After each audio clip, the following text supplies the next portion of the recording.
ka? Papasok na ako. Okay, ingat kayo ng mga bata. Oo, yung susi ko. Okay, bye-bye. Love you. Umaga na uli. Trabaho na uli. Laki ng buwan, guys.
Lunch break na.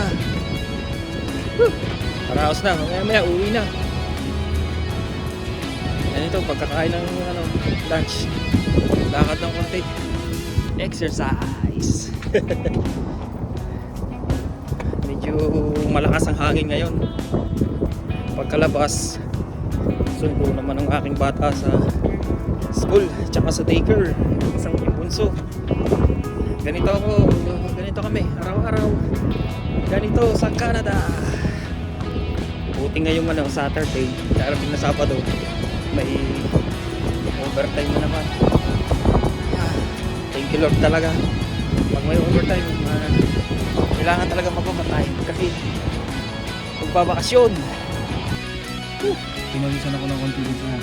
Lakad yung time pa naman kaya dito muna ako sa sasakyan ko. Mabuhito ko lang. Nung bago-bago ako dito, ayaw ko talagang magsasakyan. Nung ako parang magsa dito. Nung binata pa. Binibigyan ako ni Natita ng sasakyan nung pagka-PR ko. Sabi ko, saka na ako magsasakyan. Ayaw ko kasi ang daming meron kasing babayaran, insurance, tapos magagas ka pa. So mas pinili ko pa yung mag-bus. Bus ako ng bus. Isang araw. Parang summer yon.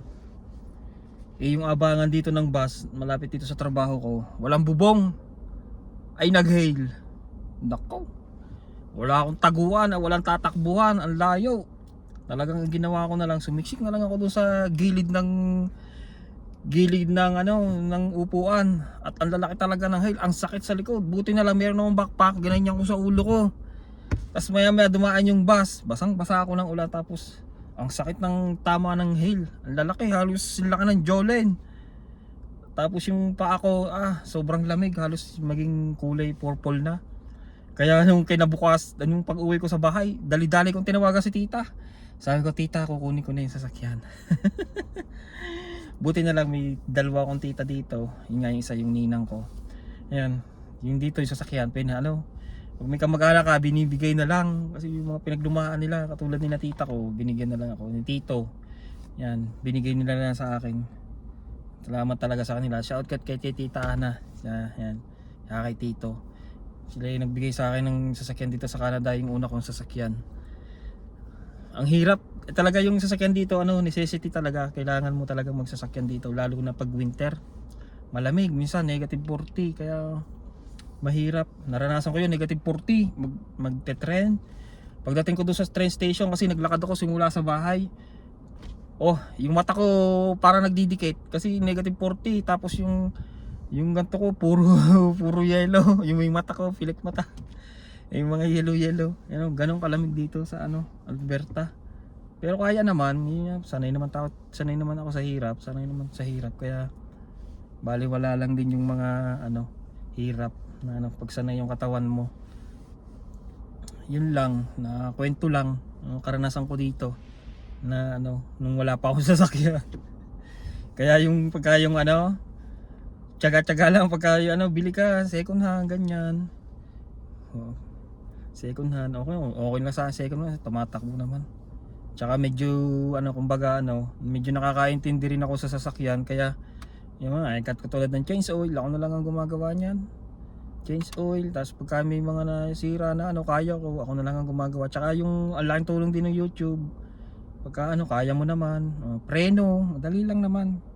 Kasi ako nung sa Pilipinas, ang tatay ko nagagawa-gawa din ng sasakyan, kaya kumbaga sa ano, meron din akong ano, medyo may alam din ako unti na siyempre nakikita ko doon sa tatay ko.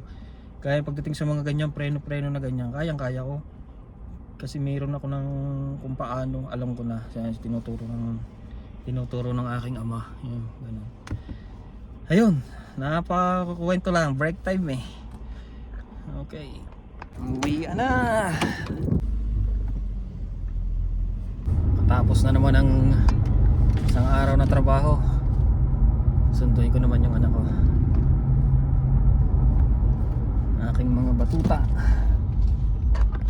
Kailangan talaga dito pareho kayong nagdadrive mag-asawa.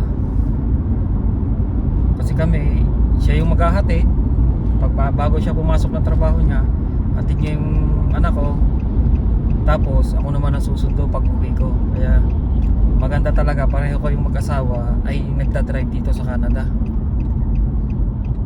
Mas mabilis. Kailangan ano, pag may pamilya ka talaga dito, kailangan mo talaga ng sasakyan. Okay naman yung mag-pick up.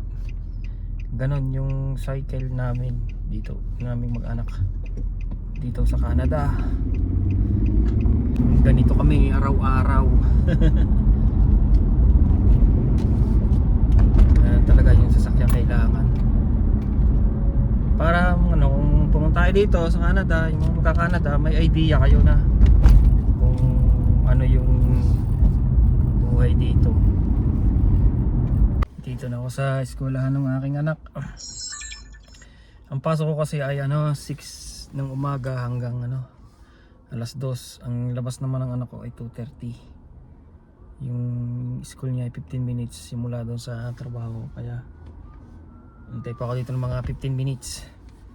Labas na siya, tapos pagkasundo ko naman yung maliit naman sa daycare naman. Araw-araw ganun ang buhay. Pero maganda dito sa Canada. Hindi ka ano, pag kasakit ka, libre ang doktor, libre ang ospital nga. Yun nga lang, pag nasa emergency ka sa ospital ay talagang magbabaong ka ng ano, mahabang pasensya at talagang ang tagal bago matignan. May time naman na mabilis naman, kung kakunti ang pila. Yun nga, pero libre nga lang. Tagal magantay. Nung mga bata ko maliliit no, nung palagi namin nadadala sa emergency, lagi may sakit pag maliit ang bata eh. Ang tagal magantay. Minsan naabutin ka doon ng minsan umaga na. Pero okay naman, libre naman. Ganyan yung kagandahan ng Canada. Ito palamig na naman. Ganun lang, malamig, laging malamig. Mas lamang yung malamig dito. Okay, thank you guys for watching. Na-share lang ng ng naranasan dito. Yan. Kaya kailangan dito talaga may sasakyan kayo. May sasakyan kahit luma. Okay yan, basta tumatakbo. Hindi mo kailangan talaga kukuha ka bago agad. Ganun. Tsaka yung halimbawa bagong dating ka dito or TFW ka, syempre magpi-PR ka. Kumuha ka na agad ng license mo habang hindi ka pa PR. Pwede ka naman kumuha ng license kahit hindi ka pa PR. Magano ka na agad, mag-alil exam ka agad, tapos road test. Ganun. Okay, see you guys. Thank you for watching.